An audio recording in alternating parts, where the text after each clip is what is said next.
Formula 1 is back, ladies and gentlemen, and we are returning here to Bahrain for pre-season testing for Season 4 of the Driver Career Mode. Yes, we're back once again to talk you guys through all of the driver news, transfers, and everything else going on behind the scenes. And Ferrari obviously are gonna kick this off. P1 last year, 17 wins on the board over the course of the season. And that is not including sprint races either.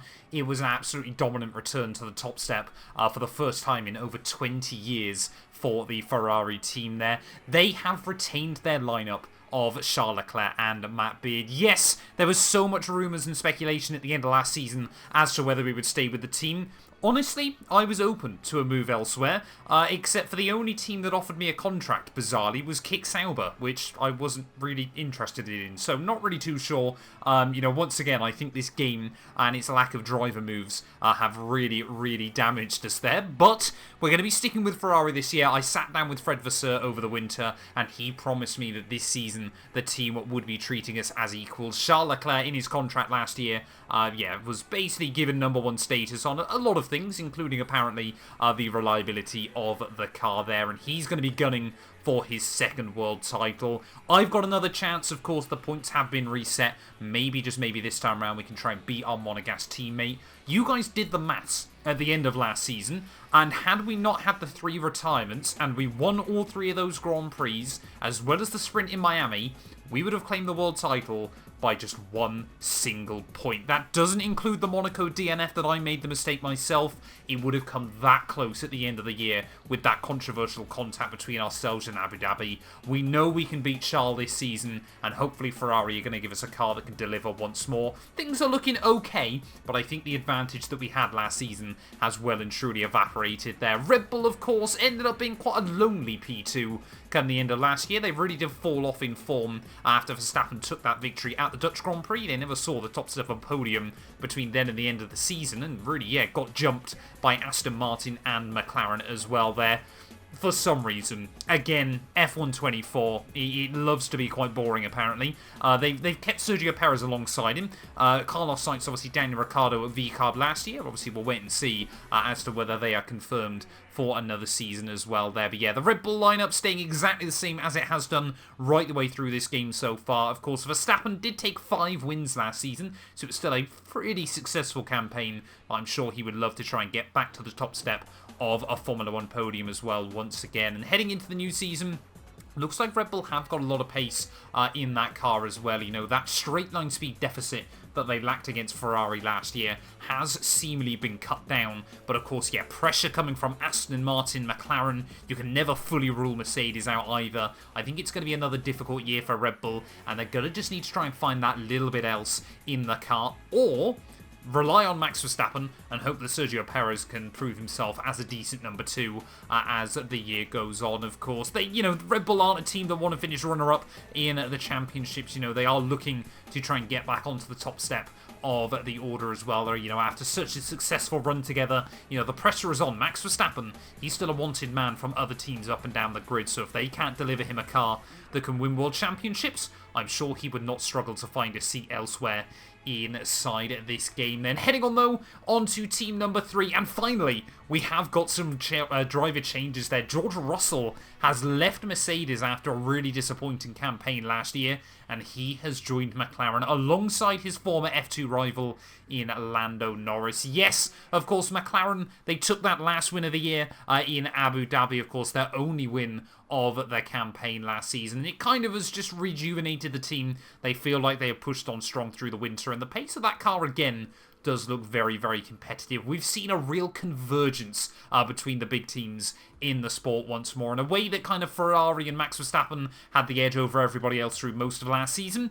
Kind of like we've seen in real life 2024. Red Bull had the advantage, and now everyone is seemingly caught up, so I'm expecting this year to be far less predictable than last season there. But of course, Lando Norris, still is the #1 driver within that team. Clearly wasn't too happy that Oscar Piastri was very competitive with him on certain occasions, and Oscar clearly has headed a different way there. So yeah, they've brought in an all-British lineup for the first time since Lewis Hamilton and Jenson Button all the way back in 2012, which was probably their last truly competitive season in Formula 1. Of course, reliability back then, though, certainly left something to be desired as well. But of course, yeah, they're going to be trying to challenge for victories. It's going to be very, very interesting. They're going to be ones to watch this season as to who is going to come out on top as well there. Russell, of course, has tried to carry that Mercedes team over the last couple of seasons. The pressure might be off in that regard, but now he has got to deliver against one of, the guys that looked up to him throughout his junior formula as well. And of course, these two have spent so much time racing together, wheel to wheel, up in the junior categories as well. I think Lando would like to get a bit of redemption against his former rival there. Next up, though, of course, is Mercedes. And Lewis Hamilton, after his worst ever season in Formula 1 last campaign, didn't get a single podium to his name there. He is staying still. Everyone did think he might retire come the end of the year, but apparently Fernando Alonso seeing success down at Aston Martin kind of has inspired him to keep going for just a little bit longer there. And Oscar Piastri, he has made a straight switch with George Russell, so he's going to be alongside Lewis this season, and he will be trying to get the better of the Brit, who of course is now into his early 40s, so certainly age might just be getting the better of him now. But again, Fernando Alonso, we've still seen him able to deliver at the top of his ability as well over the course of last campaign. Mercedes, they occasionally got on the podium when things fell into place, but like I said, they were all courtesy of George Russell. Hamilton had a best result of P4 last season, which certainly is not one for him to remember. And yeah, Oscar Piastri as well, of course, not happy kind of playing second fiddle to Lando Norris, so I think he's kind of felt like the switch was right, felt like he can get the better of Hamilton as well as his teammate this year. And of course, Mercedes still the works Mercedes power unit team as well. And of course, with McLaren and Aston Martin able to deliver, there are questions being raised about just how good Mercedes are still at developing a car in these ground effect era. We haven't seen them kick on in the way we've sort of seen IRL in 2024, so Oscar Piastri is going to have a lot of work to do, and I believe is the first ever Australian driver for the Mercedes team as well there. So yeah, it's going to be interesting to see how they get on this campaign. I'm sure first and foremost they want to try and return to the top step of a Formula 1 podium as well there. Moving on though, down to Aston Martin, and this is a team with a lot of hype and a lot of momentum behind them. Their lineup once again stays the same. Lance Stroll, I don't think we're ever going to see him leave that team. Fernando Alonso though claiming that victory, that breakthrough victory again in Portimao towards the end of last year. Yes, he might have been a little bit lucky that Charles Leclerc struggled with reliability issues towards the end of the race, but a win is a win at the end of the day, and once again Alonso believes he can fight for the World Championship. He still believes he's up to pace, and looking at the pre-season testing results, Aston Martin have got the quickest car on the grid as we head into the new season as well. So are we potentially finally going to see all that money, all that investment coming in from Lawrence Stroll there, able to get the job done and able to see Aston Martin at the top of the Formula 1 world there? Of course, they did only get that one win last season. Of course, there's only so much you can do in the Constructors' Championship when Lance Stroll is your teammate there. So yeah, they did fall quite the way short of Mercedes and McLaren come the end of the last campaign there. But again, yeah, like I said, Aston Martin, they have come into this new season with, on paper, the quickest car. However, how many times have we seen this on this game where, the fastest car on paper doesn't always end up being the fastest car out on circuit? I don't want to get too ahead of ourselves. I want to just wait and see what Aston Martin are going to be able to do as we head into the new campaign as well there. But yeah, Stroll, once again, if it was me, he would have been gone a long time ago. Maybe he would have tried to poach an Oscar Piastri or a George Russell from elsewhere. I don't know if it's hard-coded into this game that he just won't move teams, but he hasn't yet still, and I think we're kind of waiting to see, whether Alonso retires, whether we then get a little bit of a shake-up there. Williams bizarrely bounced back in an incredible way last year, towards the end of the season as well. Some of you guys were saying it's actually a team I need to try and look to sign for, but they have kept their lineup of Alex Albon and Ollie Behrman there. 3 podiums towards the end of the year were in the fight for the win. in Abu Dhabi. We'll have to wait and see as to how they kick on this campaign. And it looks like, again, based on the theoretical performance, they have really picked up, and they might be a threat, for big results this season. Ollie Behrman, he did struggle in his rookie campaign against his new teammate Alexander Albon there, but, towards the end of the year really did get a whole lot stronger and a whole lot more competitive against the Thai driver as well. Williams, I feel like kind of now are in a similar situation to what we've seen from McLaren. They've got two, decent drivers. They've got a young gun and a guy with a little bit of experience under his belt that can guide him, and hopefully, yeah, we're going to continue to see them moving up the order. It's a team that, I could have been tempted to sign for this season, I'll be honest. We did have some talks with the team there, but no contract was offered in the end. Like I said, it was only Ferrari and Sauber that were interested, in putting pen to paper with me. So, I was left a little bit disheartened by that. So hopefully we're going to try and prove a lot of the teams up and down the grid wrong, and hopefully this year we are going to try and win that world title, like I said. But yeah, Williams, they're going to be ones to watch this campaign. Alex Albon keeps going from strength to strength. Ollie Behrman has got a lot of potential in the second car as well. So I'm hoping that we see them, yeah, really, once again, if they can fight for podiums early on in the year, that would be absolutely fantastic. And I just want to see Williams end their drought of Formula 1 victories. Of course, yeah, that last win coming all the way back at Barcelona in 2012. Next up then is my former team, of course, Haas, with Pierre Gasly and Nico Hülkenberg. I don't know how Hülkenberg has retained his seat inside this game. Obviously, we wiped the floor with him throughout our 2 seasons with the organisation. Obviously, we left to join Ferrari. Pierre Gasly made the move over.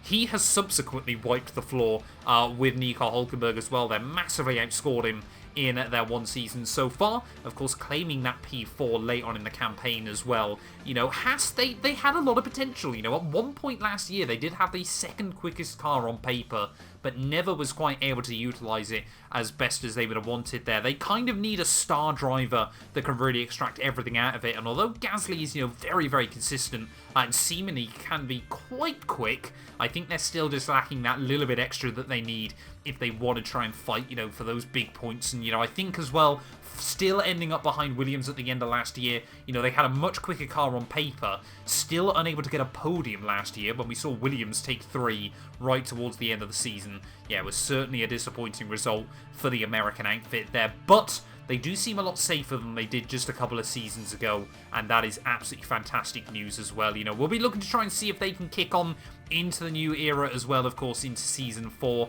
The pace of the car, you guys were saying I should go back to Haas. I'll be honest, looking at it theoretically, I think we might have made the right choice not to go back there, because that car certainly doesn't seem as strong as it did at the end of last year. The winter has not been good to the Haas team as well. So, yeah, it's going to be interesting to see. Again, I think they're going to be ones to watch, but ultimately at this time, I don't know whether it's going to be for the right or for the wrong reasons there. VCARB, though, are going to be up next, and yep, Daniel Ricciardo and Carlos Sainz, they're still there. And I'll be honest, I don't really know why. It was a weird year for VCARB Season 3. We kind of saw them kick on very, very strong at the start of the year. They were probably the most competitive of the backmarker teams, if you will. And as we kind of saw, Williams get stronger, Haas make a huge leap forward, Aston Martin pick up the pace, McLaren pick up the pace. VCARB was kind of the team that was forced backwards in all of that. 1 P4 finish as well, just like Haas, but ultimately, yeah, they fell quite a way behind them by the end of the year, and it ended up being, that it was often at the start of the year a VCARB that was squeezing into Q3, often courtesy of Carlos Sainz. By the end of the year, they were lucky if they made it out of Q1, which was rather odd to see at the end of the day. Of course, both drivers with a lot of experience underneath them. For some reason, VCARB, still neither of them getting the call up to replace Sergio Perez over at Red Bull. And again, I think that is mainly just down to F124 and its driver transfers being a little bit boring. It's safe to say still, which is mighty frustrating. You can't even mod the driver swaps in or anything like that. It's made it very, very difficult. I'm impressed we're 4 seasons in as quickly as we are inside this game, but I'm kind of hoping if we continue pushing through years, maybe things will get a little bit more exciting as, we kind of get to Season 6 or Season 7 of this career mode as well there. But yeah, maybe this year is going to kind of be make or break for the VCARB drivers. Maybe they're finally going to, say to Daniel Ricciardo, I think you got to call it quits, mate. You need to look for somewhere else. Maybe Sainz will get the call up to Red Bull at some point for Season 5. I don't really know, but I guess we kind of wait and see as to what happens there. Alpine as well were another team that last season was a big disappointment. Again, they were never really fighting too well for points early on. They did obviously get 16 points on the year, comfortably still ahead of Sauber. But yeah, based on winter testing, it really feels like they've fallen back into the clutches of the Sauber team there. And whether we'll see them score points based on pre-season pace is anybody's guess at the moment.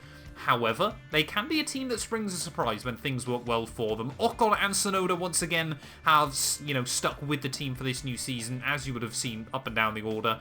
Not many driver moves coming in, which is a little bit of a shame, a bit like real life F1 right now as well. I think we'd love to see some more crazy transfers inside the game. People don't want to have to wait, 8-9 seasons for the grid to be really shaken up as well, and especially, with no drivers really retiring from the sport still. We've only had Bottas, who's retired from this game, weirdly, and of course Magnussen got kicked out pretty early on as well. Ocon in a very different alternate universe to what we're seeing IRL. He still seems to be Alpine's linchpin still, but Tsunoda often last year was able to get the better of him as well, and I think, Yuki a lot happier now within the team, unlike that one season spell he saw with Ferrari as well there. So maybe Alpine can do something of merit. We'll have to wait and see this year, of course. All the rumours still are whether they're going to sell up shop as well at some point in the near future. But for now, they seem to be alive and kicking and still hoping that they find a breakthrough inside this ground effect era as well there. And as we head towards then our final team on the grid, of course, it is going to be Sauber. Probably the most disappointing outfit inside this game. They looked so strong throughout Season 1, and then, of course, got absolutely wrecked with the new Balance of Performance update there. Last season, no points. The only team to score no points. It was the same the season before, if I remember correctly. Zhou Guanyu still pumping money into that team. All those Chinese yuan proving to be very useful still. And they have kept Fred Vesti on for another year as well. So neither of the rookies, him or Behrman, getting dropped at the end of last season there. Of course, Behrman probably did kick on a whole lot stronger than Fred, but again, he seems to be, maybe piling in some Danish money. Is there a lot of that going around? I don't really know, but either way, they have kept him on for yet another season as well. There, I think Sauber still looking for stability as much as anything else, desperately looking to try and get some points on the board. Winter testing pace doesn't show a lot of promise. Sauber honestly is one of those teams that I'm thinking about maybe we go to right at the end of the game's life cycle and try to kind of bring them back from the brink, because at the moment, lack of funding, lack of investment, lack of direction, lack of anything really. They haven't really got a driver lineup either that kind of gives you a lot of belief in that team either. But, it is what it is, and they have stuck with their guns. I think there's still, from a lot of, kind of the lower down teams, everyone kind of looks at Haas's 2021 campaign with a lot of skepticism still, and kind of goes, we really don't want to have to deal with two rookies. We really don't want to have to deal with two drivers that, have never driven the car before. And that does mean the only driver moves we've seen are Russell and Piastri that have simply done a straight swap as well there. So, a little bit underwhelming, I'll be honest, as we head into Season 4 of the campaign. But, I have recorded Bahrain already. I can say as well, though, that the on-track action is going to be incredible as well over the course of the season as well. But there we are then. That is all of your driver transfer news as we head into Season 4. The calendar, obviously, we have made a couple of small tweaks once again. I mentioned it last season. Kota and Miami now are on an alternating deal at the moment. So this time around, Portimao is going to replace the Miami Grand Prix. So all of those races earlier on in the season are going to be kind of bunched up just a little bit more as well there. I basically, my plan is to try and win a World Championship, and then we're going to cut down to like 16 race seasons, scrap a couple of the sprint weekends, and, hopefully able to, make the calendar a little bit more exciting as well there, of course. It's a shame, that we've lost the Castellet and things like that from this year's game as well. So, there is a little bit more limitation in what you can do, and there's still no way to even mod a custom calendar into F1 24 either, which is a big shame. In terms of, obviously, the random kind of R&D parameters as well, this season, the wheel span for high inflation. So upgrades are going to cost a lot of money. Of course, as you go further and further into the game, I think this is actually quite a good one. Because, of course, as you guys will have seen at the end of last year, we ended up stockpiling something ridiculous like 10,000 R&D points. So we're probably going to burn through those a whole lot quicker throughout this campaign than I was ever really expecting to as well. But, of course, yeah, round 1 of the year is going to be going live here on the channel on Friday. So if that sounds good to you, please do make sure you leave a like, get yourself subscribed as well. We're trying to hit 140,000 subscribers on the channel. Thank you all so much for watching pre-season testing. And yeah, I'm going to leave you guys then with kind of the driver briefing intro thing this game does.